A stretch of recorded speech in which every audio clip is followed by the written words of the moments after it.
To this video mga idol, ito magto-troubleshoot tayo sa dying machine. Ito nga pala yung stroke motor niya at ayaw nga ito gumana. At ito nga po yung tinagawa ko sa ngayon. Tinitingnan ko po yung output ng motor niya. Okay naman yung winding niya. At ito nga pala yung supply nito mga idol ay DC 24 volt. At ito nga po tinitesting ko sa kasalukuyan. At ito nga po ay medyo mayroon siyang problema. At medyo mahina nga yung andar nito dahil nga ito pala mga idol, mayroon siyang potentiometer dito. At ito nga pala yung trabaho namin bilang isang maintenance, medyo mahirap po ito. Hindi po katulad ng doktor na kung may sakit yung tao, pwedeng man tanongin. Ito naman yung makina, wala ka pong pwedeng magtanong.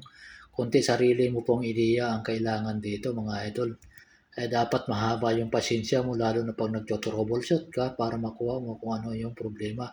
At ito nga pala mga idol, yan tinitesting ko na at nakita ko nga po rito yung problema dahil nga dito sa mayroon siyang power prospect regulator dito mga idol. At ito nga po yung problema niya, kaya bang baklasin natin ito mga idol at palitan natin.